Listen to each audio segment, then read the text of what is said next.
Olá, seja muito bem-vinda, seja muito bem-vindo aqui a mais um Momento de Estudos. E hoje vamos continuar aí a nossa maratona, né, em relação aí ao concurso da Secretaria do Estado de São Paulo, a parte 7 hoje, né?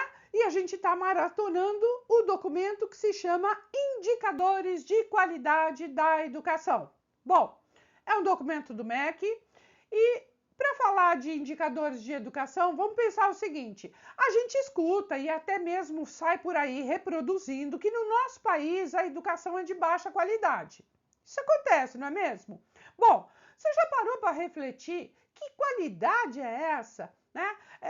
De que qualidade que a gente está falando? Será que uma escola de qualidade do século passado ou mesmo do século retrasado hoje ainda tem essa mesma boa qualidade? Será que uma escola nos grandes centros urbanos tem uma melhor qualidade do que uma escola rural?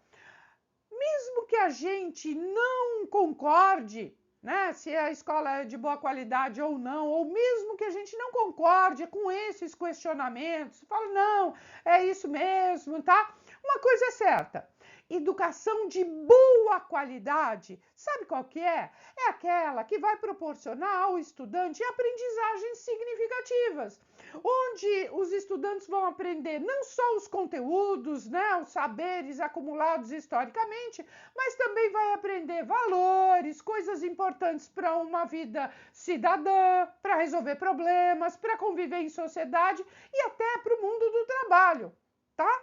Bom, evidentemente, você já percebeu que não dá para a gente estabelecer um padrão. Por quê? O que é bom para a minha vida pode não ser para a sua vida, ou pode não ser para a vida de uma pessoa que vive no interior do nosso país, ou na zona rural, e vice-versa. Nesse sentido, o MEC, ele não vai fornecer para a gente, né? O Ministério da Educação, ele não fornece uma régua, uma base rígida de avaliação. Porque há variações, né? Há escolas diferentes, em diferentes localidades, com diferentes comunidades, diferentes territórios. Nosso país tem essa dimensão toda e o MEC estabelece o quê? Indicadores para se avaliar a educação e não uma régua que vai ser comum para quaisquer escolas. E é disso que a gente vai falar no vídeo de hoje. Bora lá aprofundar e resolver a questão. Bom, você já percebeu que quem vai fornecer os indicadores é o MEC, mas o MEC oferece os indicadores e quem é que vai, olha só, avaliar a escola? Quem é que vai avaliar a escola, se não a própria comunidade? Ó, a comunidade, né? As pessoas que estão ali envolvidas diretamente com aquela escola. Sabe, tipo, cada um vai cuidar do seu? Então é assim, cada comunidade escolar vai conhecer aquilo que tem de melhor, quais são as suas qualidades, quais são as suas fortalezas, quais são as suas fragilidades, quais são os aspectos que precisam melhorar. E conhecendo a escola, essa comunidade é capaz de, então, identificando, né, esses aspectos de melhoria e também, né, o que tem de qualidade, os pontos fortes, né, aí ela vai saber aonde ela precisa melhorar e ela vai poder atuar com objetividade, tá? Com assertividade. Então, esse documento, que se chama Indicadores da Qualidade da Educação, está aqui no mundo para isso, tá? Para fornecer o quê? Os parâmetros. Para fornecer os parâmetros, né? Que cada comunidade escolar vai ter condições aí de avaliar a sua própria realidade escolar. Então, a comunidade vai avaliar para entender a sua própria realidade. E aí, nessa observação, nessa constatação, ela vai identificar pontos fortes e vai identificar pontos a melhorar, né? pontos que precisam aí de um cuidado, de uma atenção melhor, tá? Bom, como é que vai ser essa avaliação? A partir de indicadores. Ó, indicadores. Bom, o documento se chama indicadores, né? Agora, que indicadores vão fazer o quê? Vão indicar, né? Os indicadores indicam. Ah, óbvio, né? Que bom que os indicadores indicam. Eles vão dar sinais, ó. Eles vão dar pistas, eles vão demonstrar a situação que se vai avaliar, beleza? Por exemplo, eu sei que meu carro, por exemplo, pode estar precisando de manutenção pelos indicadores, pelos sinais, pelas pistas que eu posso observar. Por exemplo, o carro começa a falhar quando tá na marcha lenta. Ele pode, por exemplo, acender alguma luz no painel quando está muito rápido, né? Se ele está ali na marcha lenta, ele pode chegar até a morrer, né? Enfim, todas essas questões são observáveis, são os indicadores de que o meu carro tem algum problema, tem algo a melhorar, ele tem fragilidades. Então, o que vai acontecer também, né? Então, olha só, esses indicadores eles indicam, eles são sinais, os indicadores são observáveis, né? Ó, são observáveis e eles têm uma coisa muito importante, né? Esses indicadores, eles variam, eles são variáveis, tá? Esses indicadores são variáveis e é nessa variação que eles vão nos indicar pontos que já melhoraram, tá? Então, eles variam e vão indicar se está havendo melhoria ou retrocesso ou se tudo continua como antes. Por exemplo, meu carro deixou de falhar, tá? Deixou de morrer ali na marcha lenta, ele não está mais pipocando. Pode ser um sinal, né, de melhoria, o fato de eu ter trocado de posto. Eu abastecia sempre num determinado posto lá, que a gasolina está mais em conta, e de repente meu carro começou a dar esses sinais, esses indicadores, esses sinais observáveis, né? E aí eu pego e troco de posto. Falo, vou trocar, vou abastecer em outro posto de combustível. E de repente o meu carro deixa de falhar, tá? Então, tá me indicando o quê? Tá me indicando que eu alterei alguma coisa e isto melhorou no funcionamento do carro. E é mais ou menos isso que esse documento do MEC vai nos fornecer de elementos, tá? Então, esse documento do MEC vai trabalhar aí com diversos setores, com vamos dizer assim, né? Dimensões. São diversas dimensões, então são os indicadores observáveis, mas também que vamos observar o que na escola, né? Dimensões. Ó, dimensões, aspectos, né? O que é que a gente vai olhar na escola? São essas dimensões que serão o objeto da avaliação e do monitoramento da comunidade. E essas dimensões, elas impactam na qualidade, ó, na qualidade da educação, tá? Além disso, a gente pode identificar também os aspectos, priorizando, né, quais aspectos a gente vai atender primeiro, em segundo, em terceiro, para melhoria da qualidade da educação, tá? Então, quando se fala em melhoria da educação, a responsabilidade não pode ficar só nas costas de quem trabalha ali na escola, tá? Não vai ficar só nas costas dos funcionários. Todos, tá? Se a gente está falando de escola, ó, se a gente está falando de escola, a gente está dizendo que todos são responsáveis, e todos quem? Estudantes, pais, familiares, a comunidade, os órgãos sociais, o governo, as ONGs, as universidades, os professores, direção, coordenação, os outros funcionários todos da escola, enfim. Percebe que é todos que estão envolvidos, toda a comunidade, olha só.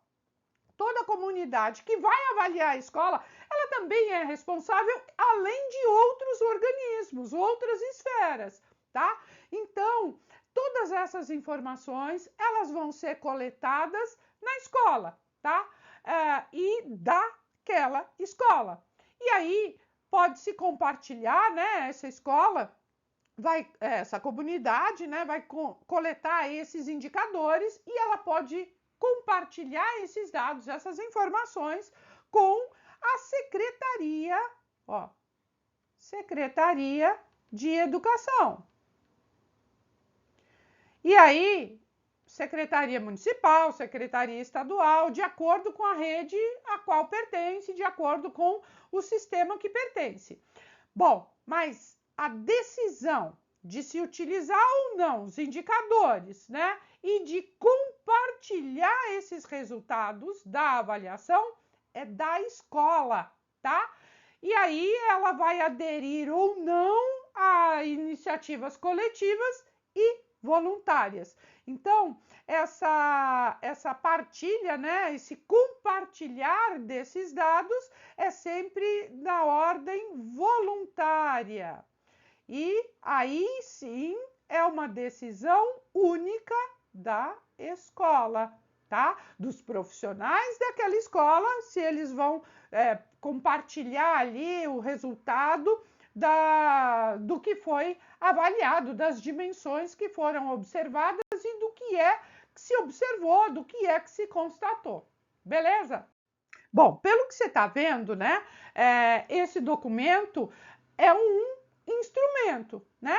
Ele é um instrumento, né? Esse indicador de qualidade, ele é um instrumento, tá?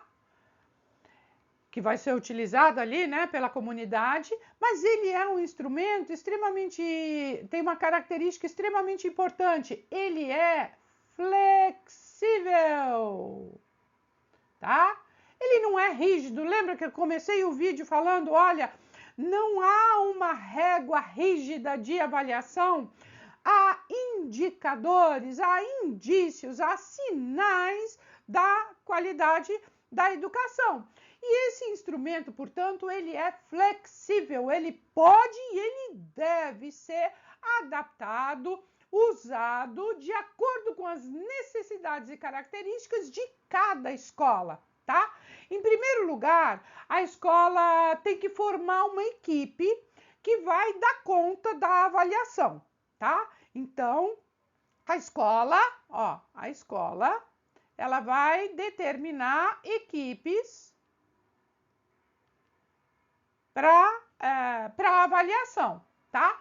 Essas equipes vão planejar como é que vai ser a mobilização da comunidade, vão providenciar aí os recursos, os materiais, vão disponibilizar os espaços, os tempos para encontrar com essas pessoas, para ter reuniões frequentes e depois a reunião final que vai juntar aí todas as equipes, porque não dá para pegar aí todos os indicadores e uma equipe só não vai dar conta, porque são várias dimensões, né? São vários aspectos a serem observados. Então, a ação mais importante é o quê? É mobilizar a comunidade para poder participar, para compor aí os grupos. E os grupos e as equipes, né, vão trabalhar aí por segmentos e tem que estar motivados, né, envolvidos e realmente participarem. Bom, é o seguinte, se você quer a participação de muita gente, você precisa ser atencioso, cuidadoso, envolver as pessoas, cativar. Então, o convite, né, para a comunidade, para os diversos grupos participarem dessa avaliação, tem que ser de uma maneira agradável, né? Caso contrário, as pessoas vão se afastar da escola, tá? Então é preciso também divulgar as atividades, né? Falar, publicidade, né? Contar o que está sendo feito, até para dar conta e providenciar aí os materiais necessários, disponibilizar espaço adequado, confortável para receber essa comunidade. Porque não adianta também você abrir as portas da escola e de repente você não tem nenhum espaço adequado para acomodar as pessoas com um mínimo de conforto, né? Bom, dito tudo isso, agora vamos falar do instrumento em si, tá? Esse instrumento, né, indicadores de qualidade, ele foi elaborado, a gente estava falando nas dimensões, né? Ele foi elaborado em 7 dimensões, tá? São 7 aspectos, né, que vão ser avaliados.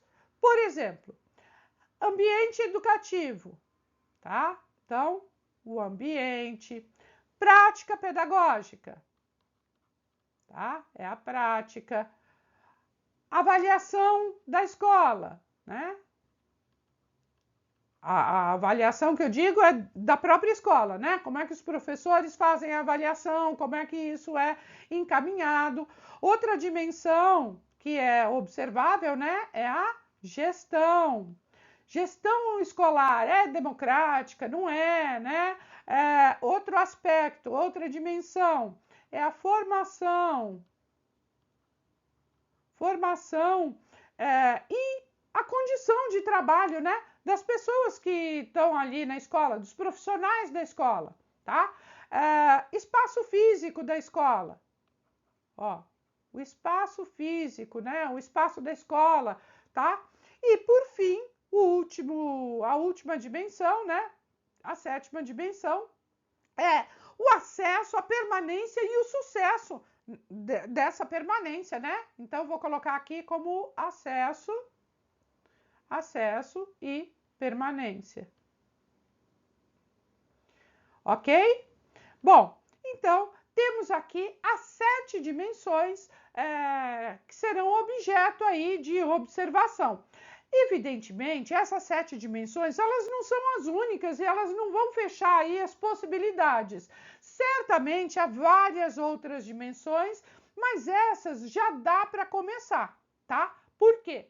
Cada dimensão vai ser trabalhada por um grupo de indicadores. Então, cada uma dessas 7 dimensões tem um grupo, tá? Um grupo de indicadores. Tá? Os indicadores, por sua vez, vão ser avaliados, tá? E aí esses indicadores serão, ó, avaliados. E como é que você vai avaliar esses indicadores? Fazendo perguntas, perguntas que vão ser respondidas coletivamente. Agora, dessas perguntas vão surgir respostas. Óbvio, né?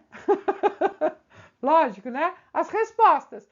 Estas respostas é que vão permitir à comunidade avaliar a qualidade daquela escola em relação aos indicadores. Se a situação e aí essas respostas vão indicar se a escola é boa, né? Se é ruim ou se é média. Vamos colocar na ordem, né? Se é, boa, média ou ruim, tá? Então, e aí o documento ainda propõe o quê? Que a comunidade escolar seja dividida, né, naqueles grupos que eu falei, porque não dá, né? Tem que ter essas equipes, né? Esses grupos para dar conta de cada dimensão. Esses grupos não podem ter mais que 30 pessoas, tá? 30 pessoas é o limite estabelecido ali nas orientações do documento. Por quê? Mais que isso, fica complicado, tá? Fica complicado porque é muita gente envolvida ali e acaba, inclusive, abrindo demais a discussão e a coisa não vai funcionar com objetividade e é isso que o documento propõe, tá? Então, para que as reuniões e o próprio trabalho seja mais proveitoso, estabelece aí um limite máximo de 30 pessoas.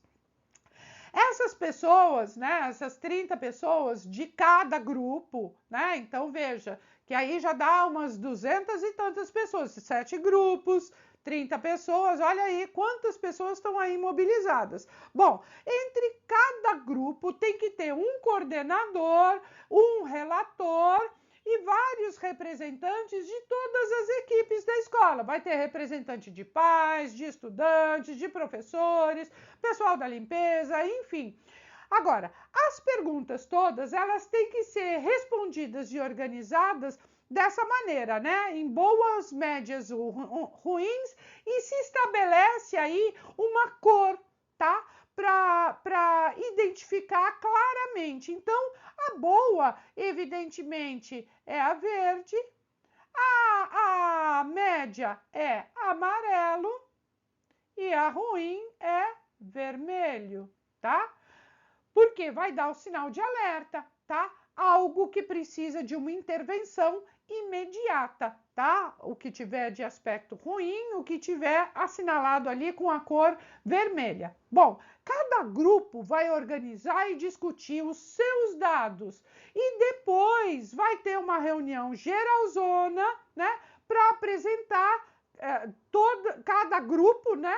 Para todo mundo. E aí vai abrir para perguntas, para um debate.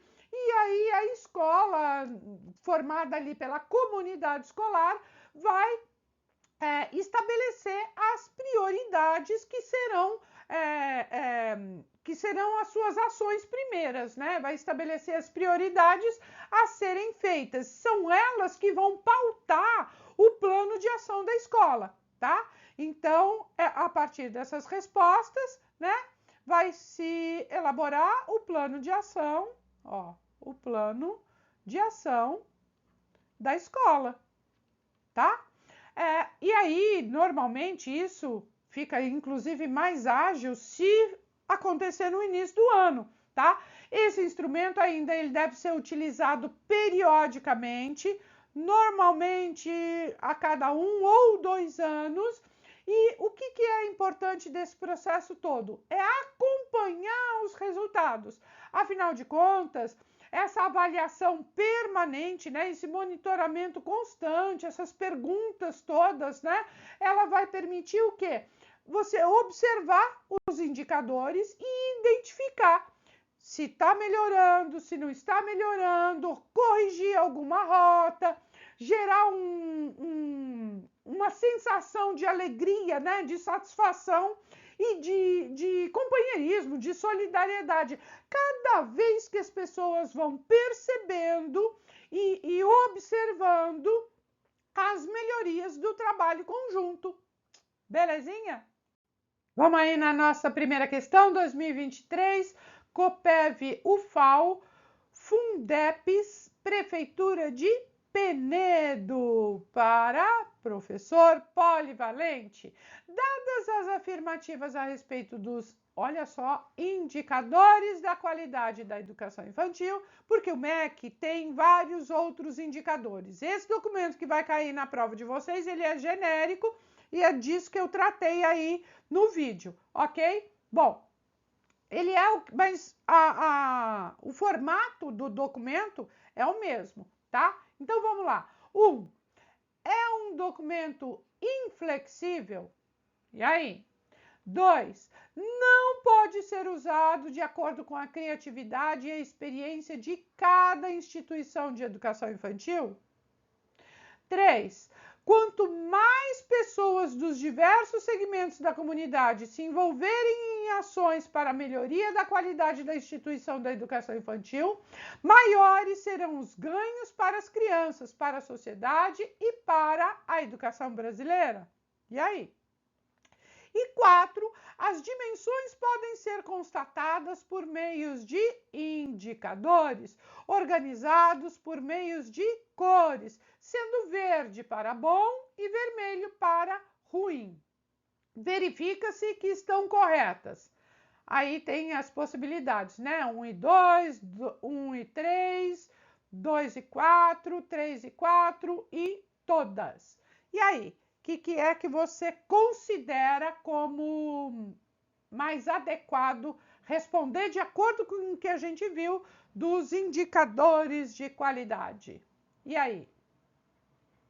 Tá fácil, né? Olha só, é um documento inflexível. Cuidado, hein, gente? Presta atenção na hora de ler os enunciados, de ler as assertivas, de ler as alternativas. Cuidado para você não cair aí numa esparrela, hein? Ele é flexível, tá? Ele jamais será inflexível. Então, esse in aqui no começo acabou com a questão. Tá?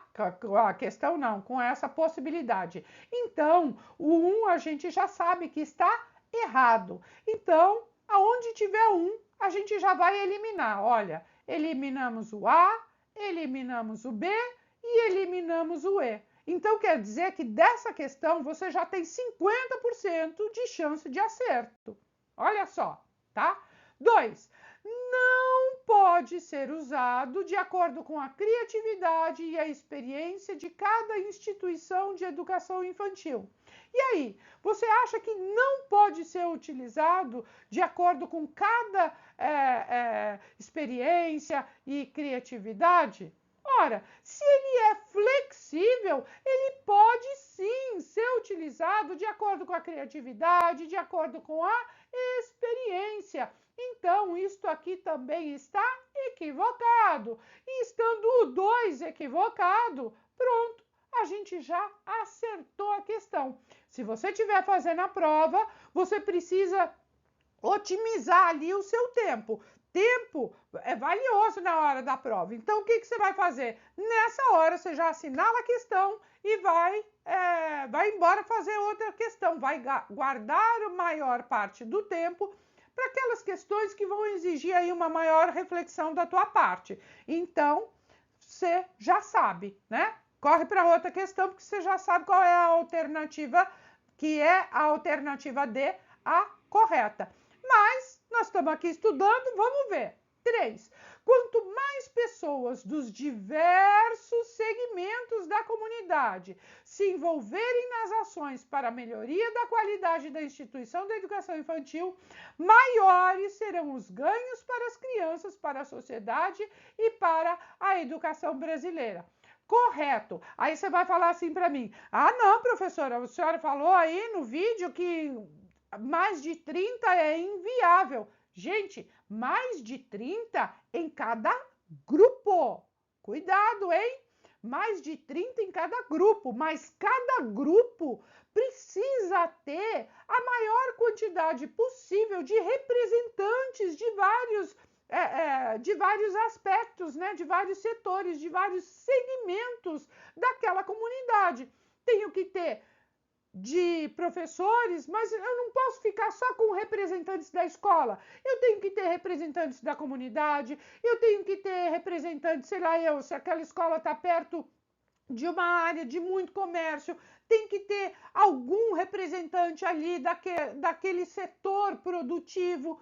Se for o comércio, se for numa zona rural, de representantes ali da zona rural. Percebe? Então, eu tenho que ter, sim, quantidade maior. Olha só, quanto mais pessoas dos diversos segmentos e não quanto mais pessoas dentro de cada grupo, tá? Então, presta bastante atenção. O que faz aqui, ó, a nossa terceira frase correta. 4. As dimensões que podem ser constatadas por meio de indicadores organizados por meios de cores, sendo verde para bom, ok, e vermelho para ruim, ok. Ah, professor, mas esqueceram de falar aí do amarelo, que é uma situação mediana. mas falou alguma incorreção? Não falou, omitiu, mas o que está aí é verdadeiro. Então, sim, é isso aí, né? Realmente, o 4 também, então é 3 e 4. E aí, você que estava muito ligado, muito ligada nas questões todas, assinalou, opa, assinalou o B não, assinalou o D. Olha eu marcando aqui errado. Já fez isso no gabarito? De colocar na prova uma coisa e aí no gabarito outra? Ai, eu já fiz. Nossa, dá uma raiva, né? Mas ó, atenção aí na hora de passar seu gabarito, hein? Questão correta para você que gabaritou aqui, alternativa D de tá dando tão certo que vai gabaritar. Vamos aí para a nossa segunda e última questão. Ó, 2022, a banca é Instituto Brasileiro de Formação e Capacitação, né? O IBFC, prova para pedagogo. Os indicadores de qualidade são instrumentos para mensurar o desenvolvimento de uma instituição. São recomendados aos gestores para utilizarem na identificação dos pontos que devem ser tratados, versando sobre a melhoria das intervenções educativas, almejando, né, a qualidade. Na publicação Indicadores da Qualidade da Educação, esse trecho tá, né, na edição de 2004, na página 5. Encontramos a definição da palavra indicadores. Leia abaixo a definição da palavra indicadores. E aí aqui tem trechos, né, frases lá do texto. Indicadores são tananana, que revelam aspectos de determinada realidade e que podem tananã, algo. A variação dos indicadores nos possibilita constatar tananana. Aqui, os indicadores apresentam qualidade da escola em relação a importantes elementos da sua realidade, as dimensões, tá? Bom, esse trecho, né, tá lá na página 5, tal. Enfim, assinale a alternativa que preencha corretamente e respectivamente, ou seja, na ordem em que as palavras apareceram, né? E aí tem sinais, olha, sinais, transformações e mudanças, mudar, qualificação e instrumentar, publicação, qualificação, mudanças e publicação. E aí, te dá uns segundinhos para você fazer suas considerações aí e assinalar a alternativa correta. Essa tá fácil ou não? Tá tranquila, né? Ó, que eu vou orientar vocês, né? Sempre que tiver esse tipo de questão, vai olhando lá a lacuna e vem olhando aqui as alternativas, porque isso otimiza aí as suas respostas, tá? Então vamos lá, olha, indicadores são o quê? São sinais, são transformações ou são mudanças? Logo de cara, lá no começo do vídeo eu falei, indicadores são pistas, né? São sinais, tá? Então, se são sinais, eu fico aqui com a A, com a C e com a E. E eu já elimino a B e eu já elimino a D. Belezinha? Então, são o quê? Sinais. Ok? Bom, são sinais que vão revelar a determinada realidade, determinada situação, tá? Lembra lá do meu carro quebrado, né? Meu carro que falhava? Bom, meu carro falhava. O fato de falhar era o quê? Era um indicador, era um sinal, era algo que eu podia observar, tá? Então, o indicador é um sinal que revela aspectos de determinada realidade e que podem mudar ou qualificar algo. E aí, ele pode mudar ou qualificar? Será que o indicador ele pode mudar ou ele pode qualificar? Pensa comigo. O indicador vai indicar, ele vai me dar um sinal. Esse sinal pode mudar ou esse sinal pode qualificar. O indicador vai qualificar, vai dar um nível ali de qualidade, se tá bom, se tá ruim ou se tá mediano. Ele vai, perfeito, ele vai qualificar, tá? Ó, qualificar, ok? Se ele vai qualificar, eu já sei que a minha alternativa correta é a alternativa E e eu não preciso nem preencher a última lacuna. Mas vamos lá, porque aqui nós estamos para estudar, não estamos para correr. Correr é na hora da prova, tá? Mas correr com juízo, hein? Com responsabilidade. Ó, a variação, tá? Dos indicadores nos possibilita constatar o quê? Mudanças, ó. Mudanças, né? Ou seja, variou o indicador, significa que houve mudança. Meu carro falhava, meu carro não está falhando mais. Significa que houve mudança. Que mudança? Eu troquei de posto, percebe? Então eu tinha um indicador que meu carro falhava, depois eu tenho um outro indicador, né? Eu fiz uma outra avaliação, eu tenho um outro indicador, eu tenho um outro sinal, eu tenho uma outra pista, meu carro não está falhando mais. O que é que aconteceu? Aconteceu uma mudança. Qual foi a mudança? Eu troquei de posto. Belezinha? Então, gabaritou aqui comigo quem respondeu a alternativa E de excelente opção. Bom, essa foi a parte 7 do Maratonando aí, da Maratona da Secretaria do Estado de São Paulo. Me aguarde, tem mais vídeo por aí. Até o final do mês, vocês vão ver vídeo aí da Maratona do Estado de São Paulo. Não esquece de seguir e de ativar o sininho, porque nos outros dias eu continuo publicando os vídeos e tem sempre material bacana, tem sempre material legal para você estudar por aqui. Belezinha? Beijo grande e até o próximo!